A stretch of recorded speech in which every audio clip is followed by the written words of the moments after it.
हमारे घर में एक परंपरा थी कि जब किसी की शादी होती तो दुल्हन पहली रात दादाजी के कमरे में गुजारती थी। और अजीब बात यह थी कि 1 महीने बाद वह गर्भवती हो जाती। जब मेरी शादी हुई तो मैंने इस परंपरा को नहीं माना और अपनी दुल्हन को दादाजी के पास नहीं भेजा।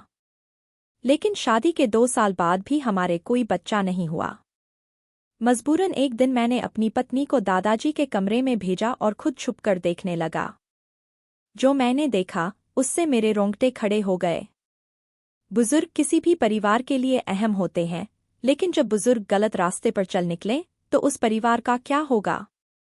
मेरे दादाजी मेरे लिए आदर्श थे, लेकिन उनकी सच्चाई जानने के बाद मैं सदमे में था। हमारा परिवार दूसरों की इज्जत करने के लिए जाना जाता था, लेकिन घर की औरतों के साथ ऐसा व्यवहार किया जाएगा यह मुझे नहीं पता था। मुझे लगता था कि मैं इसे रोक लूंगा, लेकिन मैं भी मजबूर हो गया। हम एक पढ़े लिखे अच्छे परिवार से थे। हमारी संयुक्त परिवार थी, इसलिए हम सब एक ही घर में रहते थे और कभी भी हमारे घर में किसी बात को लेकर झगड़ा नहीं हुआ था। घर के मालिक मेरे दादा थे। बड़े छोटे सभी उनकी बात मानते थे और उनकी बहुत इज्जत करते थे। वह भी सभी से बहुत प्यार करते थे और कभी किसी को डांटते भी नहीं थे।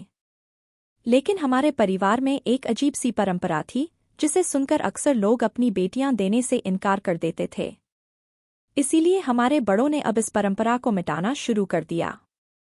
मैं बचपन से देखता रहा था कि हमारे घर में जिस किसी की भी शादी होती, जो भी लड़की दुल्हन बनकर हमारे घर आती, वह पहली रात दादाजी के कमरे में ही गुजारती।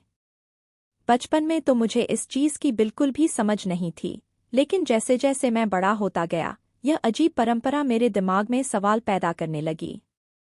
मैंने बहुत कोशिश की कि सच्चाई जान सकूं, लेकिन पूरे घर में कोई भी इस पर बात करने को तैयार नहीं होता था। और यह सिलसिला सालों से चला आ रहा था।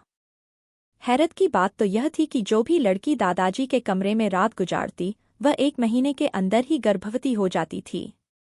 लेकिन मुझे यह बात बहुत अजीब लगती थी और मैं इसके साथ बिल्कुल भी सहमत नहीं था।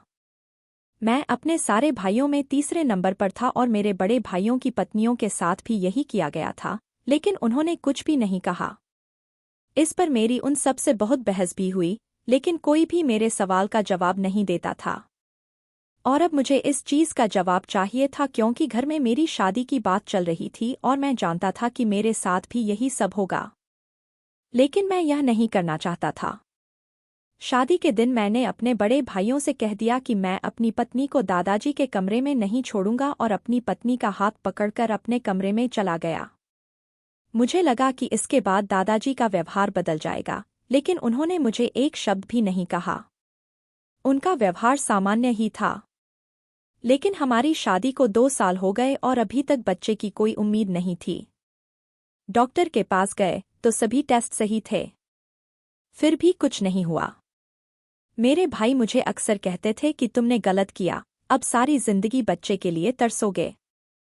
लेकिन मुझे उनकी बातें सुनकर गुस्सा आ जाता था कि मैं बच्चे के लिए गलत कैसे बन जाऊं।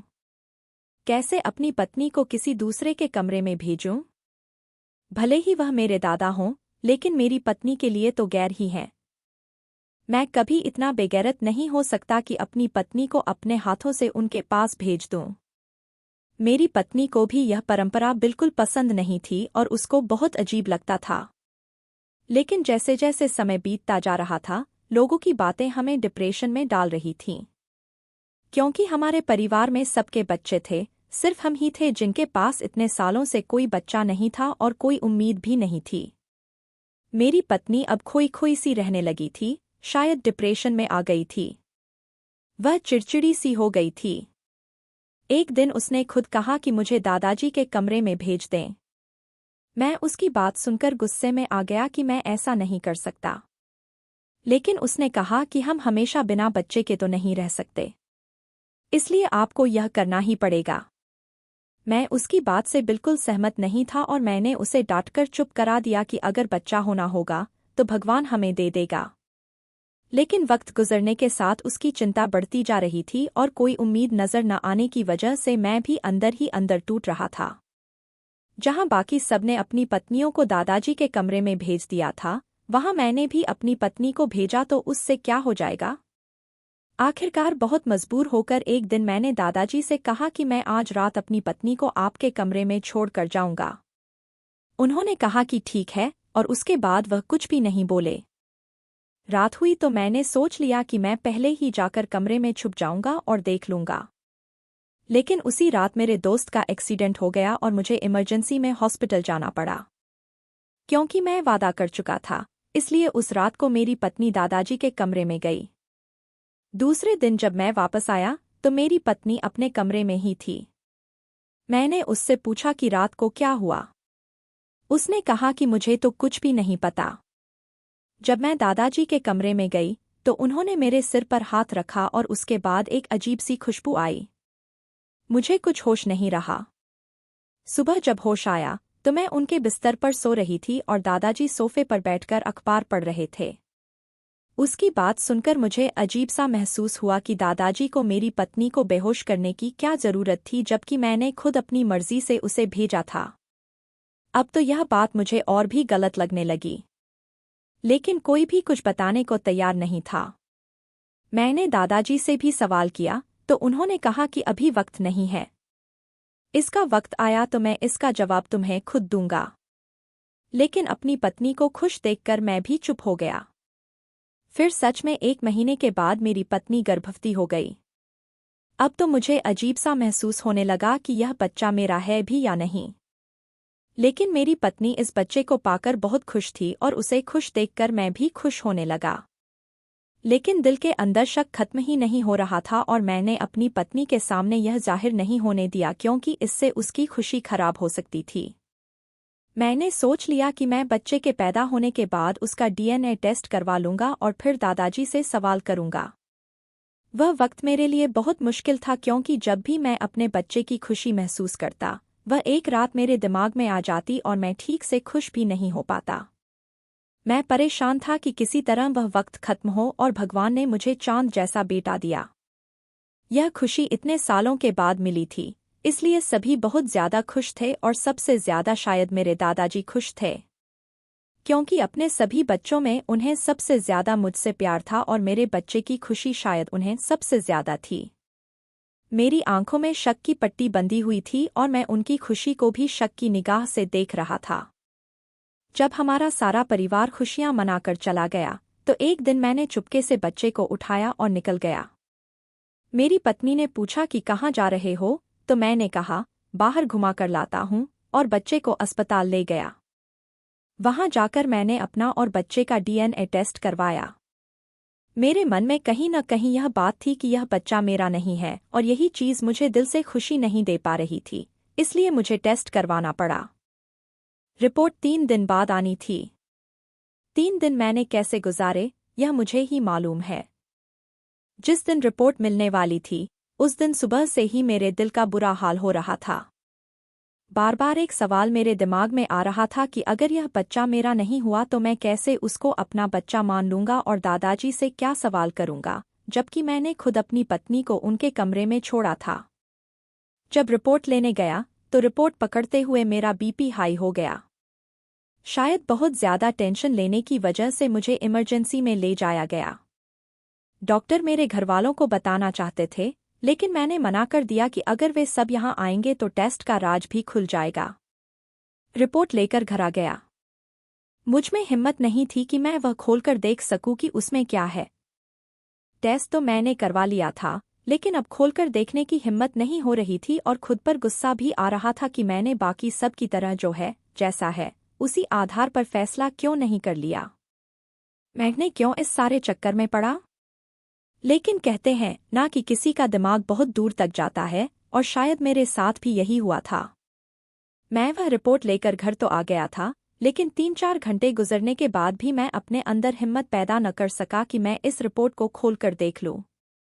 आखिरकार मैंने उसे उठाकर अपने ऑफिस के टेबल पर रख दिया कि सुबह ऑफिस जाकर देख लूंगा। लेकिन शायद भगवान को यह मंजूर ही नहीं था कि मैं इस राज पर से पर्दा उठा सकूं। इसलिए 1-2 दिन काम में इतना बिजी था कि मेरा ध्यान रिपोर्ट की तरफ से हट गया।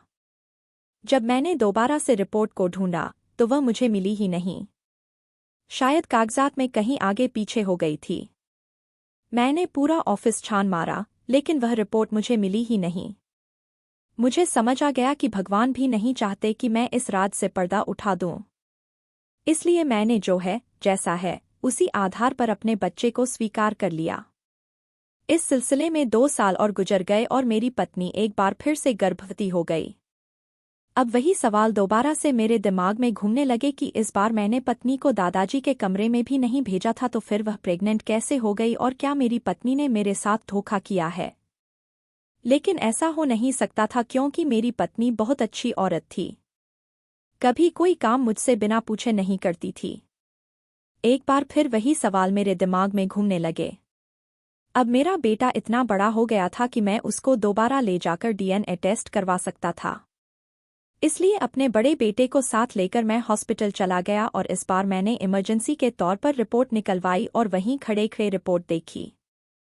रिपोर्ट देखकर मुझे झटका लगा क्योंकि रिपोर्ट पॉजिटिव थी, यानी वह बच्चा मेरा ही था। मेरा दिमाग चकरा गया कि अगर यह बच्चा मेरा ही था तो 2 साल तक क्यों नहीं हुआ और सिर्फ एक दिन दादाजी के कमरे में रहने के बाद भगवान ने मुझे यह बच्चा दे दिया। लेकिन मेरा दिल अब टेंशन फ्री हो चुका था कि वह बच्चा मेरा ही है। इसलिए मैंने अपने आसपास ध्यान देना शुरू किया कि मेरे सारे भाइयों के 2-3 बच्चे हैं, लेकिन सबकी बीवियों ने सिर्फ एक ही रात दादाजी के कमरे में गुजारी है। इसका मतलब है कि जो मैं सोच रहा हूं वह गलत है। अगर वह गलत है तो फिर दादाजी के कमरे में रात को जाना क्यों जरूरी है? वहां ऐसा क्या होता है? अब मेरे लिए यह जानना बहुत जरूरी हो गया था क्योंकि मेरा सबसे छोटा भाई अब जवान था और उसकी शादी के बारे में सोचा जा रहा था और अब उसकी पत्नी के साथ फिर वही सब होना था जो मैं नहीं चाहता था। इसलिए मुझे इस राज को जानना था, लेकिन कैसे, यह मुझे समझ में नहीं आ रहा था। जब भी मैं इस बारे में दादाजी से सवाल करता था तो दादाजी मुझे चुप करवा देते थे और हमेशा एक ही बात कहते थे कि बेटा, मुश्किल वक्त गुजर चुका है। मैं उनकी बात सुनकर खामोश हो जाता क्योंकि शायद वह मेरे बच्चे के बारे में बात कर रहे थे कि भगवान ने मुझे बेटा दे दिया था, लेकिन कभी समझ न सका कि वह किस मुश्किल वक्त की बात कर रहे हैं। फिर इस बात को भी 1 साल गुजर गया और मेरे भाई की भी शादी आ गई। अब मैंने सोचा कि दोबारा वही होगा, लेकिन मुझे कमरे में रहकर मालूम करना था कि दादाजी पहली रात दुल्हन के साथ क्या करते हैं। इसलिए शादी के दिन मैंने बहाना बनाया कि मेरा एक दोस्त बहुत बीमार है और मुझे इमरजेंसी में वहां जाना पड़ेगा। जब सारी फैमिली बैठी हुई थी तो मैं उन सबके सामने उठा और बाहर निकल गया। सबने यही समझ लिया कि मैं दोस्त की तरफ चला गया हूं, लेकिन मैं पिछले दरवाजे से खिड़की के रास्ते दादाजी के कमरे में घुस गया। वह कमरे में नहीं थे। मैं उनके कमरे में छुप गया। अब मुझे इंतजार था कि कब दादाजी और नई दुल्हन कमरे में आएंगे। कुछ देर के बाद दादाजी कमरे में आए, लेकिन अभी दुल्हन नहीं आई थी। उसके आने तक मुझे धैर्य और शांति से इंतजार करना था क्योंकि इतने सालों के राज के ऊपर से पर्दा उठने जा रहा था। मुझे बाहर से बहस की आवाजें सुनाई दे रही थीं। यह वही बहस थी जो हर दुल्हन शादी के बाद करती थी, क्योंकि शादी के दिन दुल्हन अपने दूल्हे के लिए सजाई जाती है और जब उसे पहली रात को ही किसी दूसरे आदमी के साथ जाने को कहा जाता है तो यकीनन उसके लिए यह बर्दाश्त से बाहर होता है। यह ड्रामा मैंने कई सालों से देखा था, इसलिए खामोश हो गया और आखिरकार वही हुआ जो हम सब के साथ हुआ था। थोड़ी देर बाद ही दुल्हन कमरे में आ गई। दुल्हन जैसे ही कमरे में आई, दादाजी उठकर वॉशरूम चले गए। मुझे दुल्हन को देखकर उस पर बहुत तरस आ रहा था। वह घबराई हुई थी। थोड़ी देर बाद दादाजी बाहर आए और उन्होंने आकर दुल्हन के सर पर हाथ रखा और कहा, बेटा, घबराओ मत, कुछ नहीं होगा। और बात करते ही दादाजी ने जेब से हाथ निकाला और उनके हाथ में रुमाल था। उन्होंने वह उसकी नाक पर रख दिया। 1 मिनट के अंदर ही वह दुल्हन बेहोश हो गई। मुझे पहले से मालूम था। मुझे इंतजार था कि अब दादाजी क्या करते हैं। उन्होंने दुल्हन को आराम से बिस्तर पर लिटाया और उसके ऊपर कंबल डाल दिया। लेकिन उसके बाद जो मैंने देखा, उसने मेरे पैरों के नीचे से जमीन खिसका दी। मैं सारी रात कमरे में बैठा रहा। बड़ी मुश्किल से वक्त निकला। सुबह के करीब जब दादाजी की आंख लगी तो मैं खामोशी से खिड़की के रास्ते बाहर निकल गया। लेकिन जो कुछ मैंने देखा, उसके बाद दादाजी से सवाल करना तो बनता था, लेकिन मुझे यह डर था कि अगर मैंने दादाजी से सवाल किया तो उन्हें मालूम हो जाएगा कि मुझे उनका राज मालूम हो गया है। बार बार मैं सोचता हूँ कि ऐसी क्या बात थी कि दादाजी को यह सब करना पड़ा। मैंने बहुत बार बातों में उनसे पूछने की भी कोशिश की, लेकिन हमेशा दादाजी बात को टाल देते थे। इस बार दुल्हन को 2 महीने गुजरने के बाद भी बच्चा नहीं हुआ। अब तो सब परेशान हो गए कि ऐसा क्यों हुआ, लेकिन सभी ने इंतजार किया कि भगवान की ही तरफ से देर हो सकती है। दादाजी ने कहा कि मुझे लगता है कि यह राज कोई और भी जान चुका है। सब एक दूसरे की तरफ देखने लगे तो दादाजी ने कहा, इस घर में कोई इंसान यह राज जान चुका है। अगर यह बात किसी और को मालूम न होती तो अब तक बहू गर्भवती हो चुकी होती। यह सुनकर मुझे बहुत अजीब लगा कि दादाजी को कैसे मालूम हो गया कि यह राज कोई और जान चुका है। लेकिन मैं खामोश रहा और बिल्कुल भी बात नहीं की। कुछ महीने गुजर गए तो दादाजी बीमार रहने लगे। एक दिन उन्होंने हम सबको बुलाया और कहा, मुझे सच सच बता दो कि तुम लोगों में से कौन यह राज जान चुका है कि पहली रात दुल्हन मेरे कमरे में क्यों आती है। मुझे लगता है कि मैं ज्यादा दिन नहीं जी सकूंगा। जो आदमी यह राज जान चुका है, मैं उससे कुछ बात करना चाहता हूँ। मुझे लगा कि सवाल करने का यही सही वक्त है। मैंने कहा, दादाजी, मैं जानता हूँ। दादाजी ने कहा, बाकी सब घर वाले बाहर जाएं और तुम मेरे पास बैठो। सबके जाने के बाद मैंने दरवाज़ा बंद कर दिया तो दादाजी ने पूछा, सबसे पहले तो तुम मुझे यह बताओ कि तुम यह राज कैसे जानते हो।